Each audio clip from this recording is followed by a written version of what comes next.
Diqqat qiling, pensionerlarga yanvar oyi pensiyalarini qachon to'lash boshlanadi? Pensiya jamg'armasi rasman javob berdi. Yanvar pensiyasi kechigadimi? Pul qachon tushadi? Pensiya jamg'armasi muhim javobni berdi. Ushbu berilgan javob barcha o'zbeklar hayotida keskin o'zgarish keltirib chiqardi. Barcha savollaringizga ushbu videorolikda javob olasiz. Assalomu alaykum, hurmatli tomoshabinlar, tezkor yangiliklardan, birinchilardan bo'lib xabardor bo'lishni istasangiz, videorolik ostiga like tugmachasini bosib qo'yishni unutmang. Like bosgan insonni Xudoyim doim qo'llasin. Diqqat qiling, pensiya jamg'armasi yanvar oyi pensiya to'lovlari bo'yicha fuqarolarni qiziqtirayotgan savollarga izoh berdi.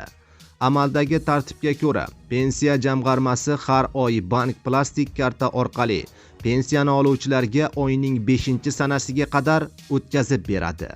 Pensiyani naqd shaklda oluvchilarga esa 4-sanasidan 27-sanalari oralig'ida yetkazib beradi. Ma'lumki, joriy yilning 31-dekabrdan 4-yanvargacha bo'lgan kunlarda Yangi yil bayrami munosabati bilan dam olish kunlari etib belgilandi. Shu sababli yanvar oyi pensiyasining to'lanish muddati bo'yicha savollar yuzaga kelgan.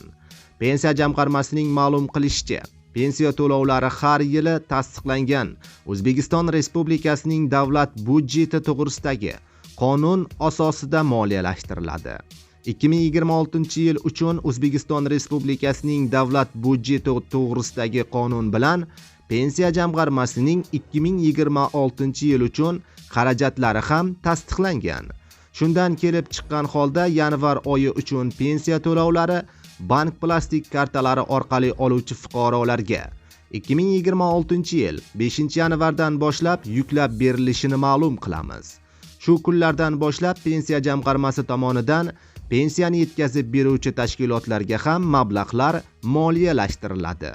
Naqd shaklda pensiya oluvchi fuqarolarga esa yanvar oyining pensiyalari 2026-yil 5-yanvardan 27-yanvargacha Xalq bankining sayyor kassalari tomonidan tasdiqlangan kunlar, ya'ni grafiklar asosida mahalla fuqarolar yig'inlari orqali yoki fuqarolarning yashash manziliga yetkazib beriladi, deyilgan xabarda. Aziz do'stlar, ushbu xabarga bee'tibor bo'lmang. Albatta, videoroligimiz maksimal darajada tarqalib, barcha pensionerlarga yetib borsin. Hamma pensioner O'zbekistondagilar o'z savollariga javob olsin. Buning uchun albatta videorolik ostiga like bosing. Shunga o'xshagan tezkor ma'lumotlarni o'tkazib yubormaslik uchun esa kanalimizga ham obuna bo'lib qo'yishni unutmang.